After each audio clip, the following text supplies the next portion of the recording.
What's up, everybody? It's Glenn and Big Jack back with another Bears preview video. There's no really reflection this week because we're coming off a bye. We got 5 weeks left in the season, and it's going to start with the Bears at home on Sunday versus the Detroit Lions. For those who don't remember, the Bears are coming off a win over the Minnesota Vikings before the bye, 12-10 victory. After the week before, so only 2 games ago for the Bears, suffering a pretty embarrassing loss versus Detroit, one where they were up 26-14 with 4 minutes left, 4 minutes 15 seconds left, and then gave up 2 touchdowns and a safety to lose 31-26 in regulation. Um, that being said, Detroit comes to Soldier Field this weekend, not looking as sharp as their record says.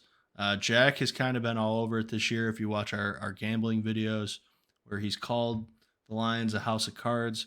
Granted, he may have been off a certain week or whatever with his pick, but the overarching theme he's kind of nailed, in my opinion.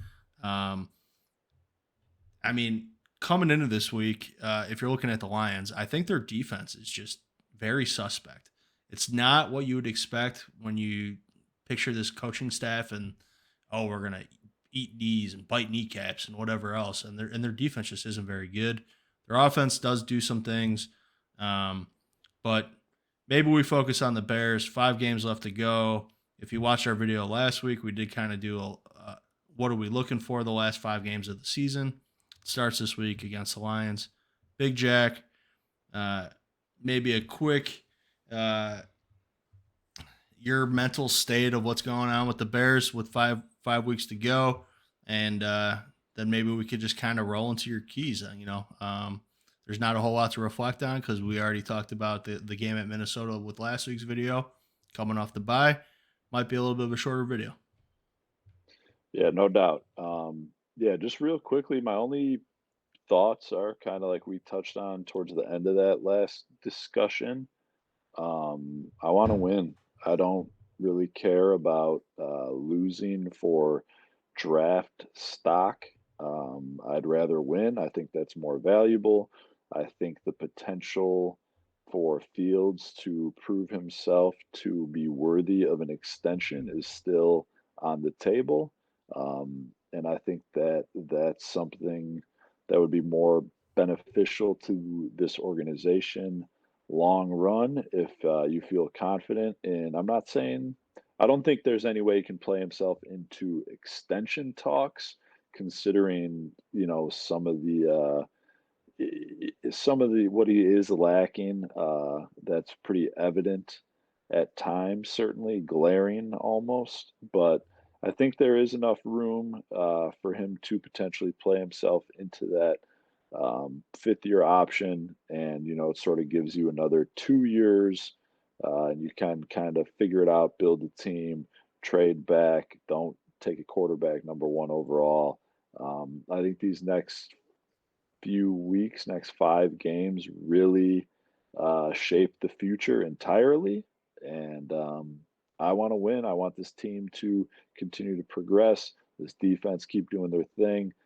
Keep eking out those tight ones, those ugly ones, whatever you got to do. Get that taste that they got from the Minnesota game. And, hopefully it just makes them hungry. You're foaming at the mouth. You want it again and again and again. And hopefully they come out like some hungry dogs after the bye and go after it this weekend at home against Detroit. They haven't been home in a long time, so they should be ready to put on a show for the crowd in Chicago. Yeah, man, I agree. First off, with your "I want to win" sentiment, we already had that Carolina pick, and it's looking like it might be the first overall. Looking like it probably will be first overall. So, yeah, when you're looking at our own picks, what's the difference between 4 overall and 10 overall, given our situation? I'd rather see these guys learn how to win, than worry about fourth or 10th. Because, like you said in a previous video, I think the previous one, it's not so much where you're picking; it's what you do with the picks, and you just got to turn them into something. So, yeah, I agree. I want to see winning, and I'm going to be rooting for a win on Sunday in Chicago. So, that being said, Detroit, while they do have a very strong record, does look like a team that is beatable right now. Um, you know, 2 games ago, 3 weeks ago, we went into their house and probably should have came away with the win. Against New Orleans last week, they did not look very good. They found a way to get a W, but they didn't look very good. Um, what are you looking at as keys to victory for a Bears victory this Sunday at Soldier Field? Yeah, I agree with what you said. It's kind of, you know, what we've talked about quite a bit these past few weeks. You know, they have a hollow record in my perspective. You are what your record says you are. The old saying holds true. God bless them. I'd kill to have their record, but you know, I just don't think they're that great. They've been winning games in remarkable fashion. The first game against the Bears is a perfect example of that. Literally a historic win, a historic comeback win, the way it all unfolded. Um, and I just think they're a gettable team. You got to show up and still do it though, because you know they still have all those wins. They're finding ways to get it done. It's a week where you're going to have to be on the better side of that. You're going to have to finish the game as you eloquently said when the Bears played the Vikings, and they happened to do just that. My first key, it's actually going to be something that typically I'm not very concerned with. I'm a little more new school in the way offense works, but I'm going to say the run game in general. I'm not going to pick just the Bears, just the Lions. I think the run game in general is going to be massive. If the Bears can outrush them, I think it's going to make a big difference. Time of possession. I think it's potential to be a little cold, a little windy out on the lakefront this weekend. I think it's going to lead to the necessity to run the ball, certainly at times. Justin Fields himself, I think he already has multiple 100 rush yard games against the Lions. For whatever reason, they seem to have quite a bit of trouble containing him with his legs. And that's bode well for the Bears. I know they haven't gotten it across the line, but they've certainly been in position to do so a number of times. Last couple weeks ago, that loss is fresh on our mind. But if you remember last year, the Bears blew another game against the Lions at Soldier Field. So, it seems like we have the ability to take it to them on the ground.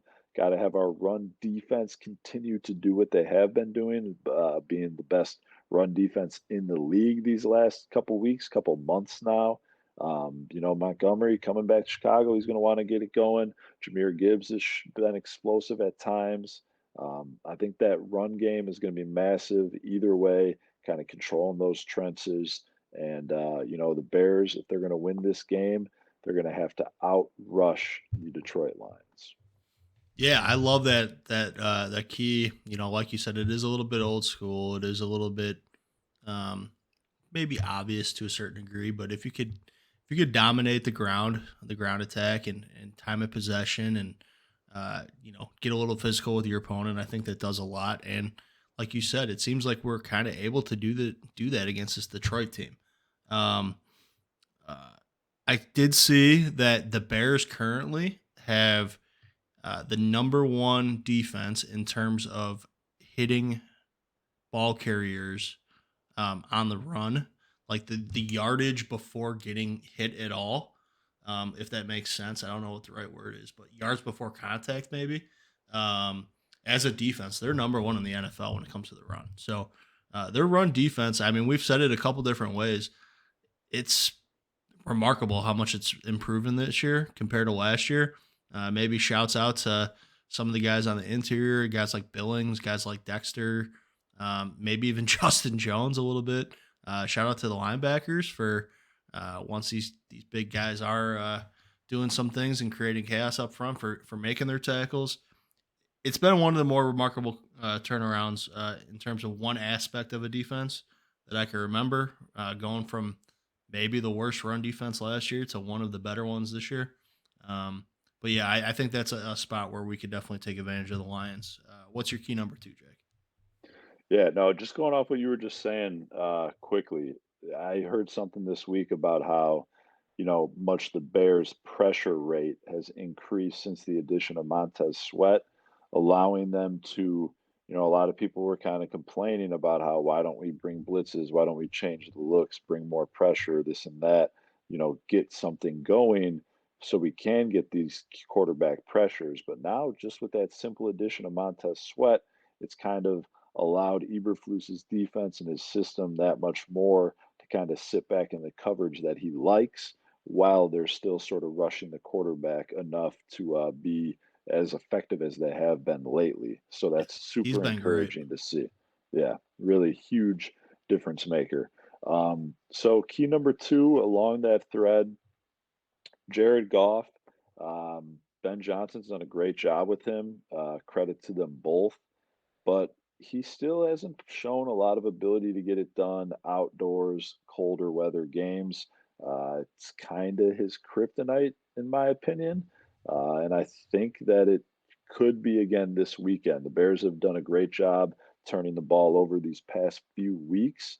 Relating to those pressures, I think we got to get after Jared Goff, get him on the ground a couple of times, looking at maybe, three, four sacks, bury him out there, get the crowd going, get him into it, force him into some bad decisions. I think it kind of goes hand in hand. You shut down the rush, you sort of force them to feel like they got to pass in order to move the ball, keep that pressure on Jared Goff, keep those turnovers flying in. I think that's a huge key is to kind of shut down Jared Goff, put him under pressure, make him uncomfortable, and sort of you know, let him be the guy that he has been this time of year in these outdoor games. Don't let him get going at all. Jack, I made two notes on the side, just thinking that it's not going to be a key to his game. One of them was Goff in the weather. Obviously, there's that one that comes to the Bears fans' minds when he was on the Rams and he came in 2018 when the Rams were the number one team in the NFL and he looked like he didn't even want to be there. Granted, we're not going to have that cold of a game, and I have no stats to back this up, but Goff, played at Cal, played with the Rams, now at the Lions, granted Detroit, but it's a dome team. He just doesn't seem like that great of a outdoor in the elements quarterback, to be honest. So maybe that does play a factor. A little wind, a little bit of cold. Like I said, I don't think we're expecting like some kind of um, major snowstorm or anything like that. But yeah, I mean, 35 and windy in Chicago, you could feel that for sure. So yeah, I could see that definitely playing a factor. Yeah, no doubt. It's just like I said, he's gotten a lot better, and he's done, I think, better than anyone would have expected given the situation. I think probably everyone besides the people in his corner sort of wrote off his career when Sean McVay and the Rams shipped him out. And, he's done excellent compared to what he would have thought. Absolutely, and like you said, so it's kind of going against your point. I mean, he's done great, but like you said, a couple weeks ago, the Bears took the ball away 4 times from the Lions. I think three of them were picks by him. He didn't look very good, so um, Mm, you'd love to see the Lions come here when they're relying on their quarterback to be a distributor of the football and him to have a tough time with the elements, maybe a tough time with our system for whatever reason. It'd be great to see some substandard quarterback play out of golf for sure. yeah. All right, moving right along to the third and final key, most important key, in my opinion. Something that I'm going to be very dialed in on, not only this week to get a win against the Lions, but for the rest of the season in general and in my personal evaluation. Not that anyone gives a shit what I have to say, but I'm assuming it's something that I would hope Ryan Poles and the rest of that organization is keeping tabs on. Need a clean fourth quarter. That's key number three. Final key, most important key this week, most important key the rest of the year, as far as I'm concerned.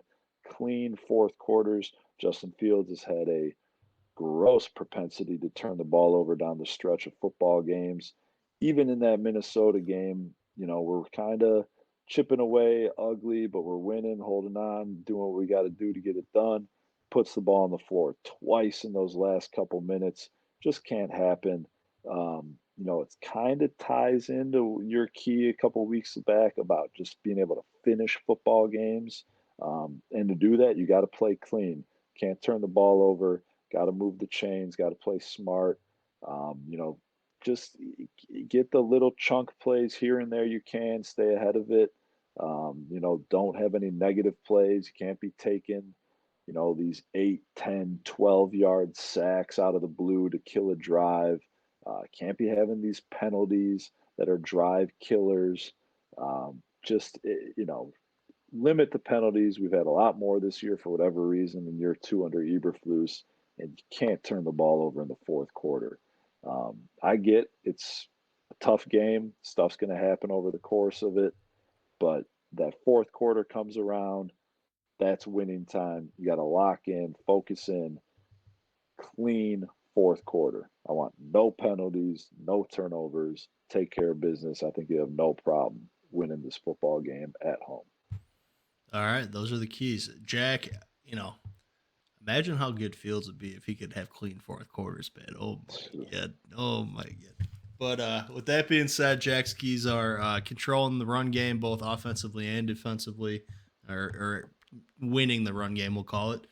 Um, Number two, can we take advantage of some mistakes that Jared Goff makes, whether it's due to the weather, his inability against our scheme, um, just some mistakes he's maybe prone to make. And then number three, have a clean fourth quarter. I believe somewhat specifically targeted at the quarterback. Um, uh, I think those are three great keys, and I think if we see those three keys come to fruition, I like our chances at a W. Um, I want to add two little side notes. I thought of them while you were talking about your keys. One, this is maybe like the most healthy the Bears have been since training camp. Yeah. The injury report, granted, they are coming off a bye, but the injury report, there's only four guys listed, and three of them were full participants, I want to say. So the squad is healthy. So let's go. Let's go get a win, divisional win, two game winning streak, 2 game divisional winning streak. Eberflus's first of each would be great. And then the other thing I want to throw out is last time we played Detroit. I like Detroit. I like their staff. I kind of like them as a team. I have some respect for them. Granted, I think I agree with Jack that they are uh, not quite as good as their record. But the one thing that does drive me nuts, and it was obvious to me last time we played them, they're dirty. They're late hitting our quarterback. They're taking headshots. They're doing anything they can. We need to establish a little bit of a backbone of you know be get in their face if they're doing stuff like that. We might need the coaches to call out the refs if they're not calling shit.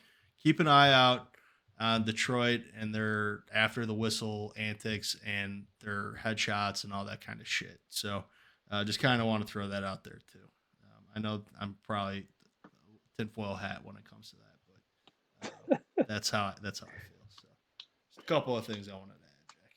Yeah, no, just going off of not directly, but it's somewhat related to that last point. Other than, the obvious thing that everyone's going to be watching these last couple of weeks in Justin Fields and what he's able to do and what he's able to show out there. This week in particular, I'm really interested in watching that Darnell Wright, Aiden Hutchinson matchup again. Detroit seemed to do their best to line him up against Darnell Wright as much as possible. I'm sure they'll likely do something similar this weekend. Um, and I think that could be a little part of that, nastiness that you were talking about. Sort of be the aggressor, be the ones to take it to them. Don't let them be the ones kind of controlling that sort of play. You got to hit them in the mouth and, just don't stop. Keep it going. Very interested to see how Darnell Wright handles that. I think he did a decent job the Yeah. first time around. Aiden Hutchinson's a good player. He's going to make some plays here and there. But I think it's a great test for the rookie, and I love him sort of getting those matchups and seeing how he sort of progresses and continues to grow, especially the second time around. We'll see what he learned from that first matchup, how he handles it this week. Well said, man. He's kind of faced a gauntlet of pass rushers this year. Granted, most rookie tackles probably do in the NFL. But like you said, I think he did all right first time around against Hutchinson. It was if I remember correctly, it was the sack by Hutch, the strip sack that ended up in that safety that did end the game. But overall, he did a pretty good job. So uh, I got big hopes for Darnell Wright. Uh, in a Bears uniform for his career. Hopefully, he can make improvements this week against Aiden Hutchinson for sure. But all right, score predictions. What are you thinking? Bears win? I do think the Bears win. I'm on the Bears in our best bets of the weekend. I think it's only the second time I've been on them this entire season. I'm very confident in the Bears this week. I really do think they win the game outright. I think it's a spot where a lot of people see a Lions team that's sort of been fluttering. They just got, barely survived the Bears. They get blowed out on Thanksgiving by the Packers at home. They go against New Orleans. They look good early on. They score 21 points out the gate. You think, all right, they got to figure it out. They're back on track. And then down the stretch, they barely hang on to uninspired New Orleans Saints team. And I think it's a situation a lot of people are like, all right, they're going to dial it in. They've been sputtering. I just think they're not very good. I think the Bears are coming off the bye. Even going back to last year when the Bears were atrocious, they looked the two best games the Bears had last year were off the mini bye when they had that like week and a half, and then off the bye. So I think the Bears have proven to do well coming out of these situations. Like you said, they're as healthy as they ever have been. I was a little worried about Tyreek Stevenson. Looks like he's going to play. Wasn't so much worried about Dante Foreman. I think he got enough going on in the backfield where that doesn't really make too much of a difference, but he was a full participant in practice. They're going to be rearing, ready to go, fresh, healthy. They know if they like Eberflus the way that they seem to, they know he's coaching for his life. Fields is playing for his career. There's a lot on the line for this team at home for the first time in a couple weeks. I think they're going to be ready to go. I really do. I think they can go out there, get it done, in some decent, good football weather that Jared Goff historically does not seem to be too thrilled to be a part of. I'll take the Bears, in a somewhat lower scoring affair. I'm going to go Bears 23 to 16. Okay. I'm gonna go Bears 31-17. That's gonna be my pick. Oh, route. Yeah, I love it. I love it. We'll see. All right, Jack, hit him for a one time. Mm, Bears. Like and subscribe.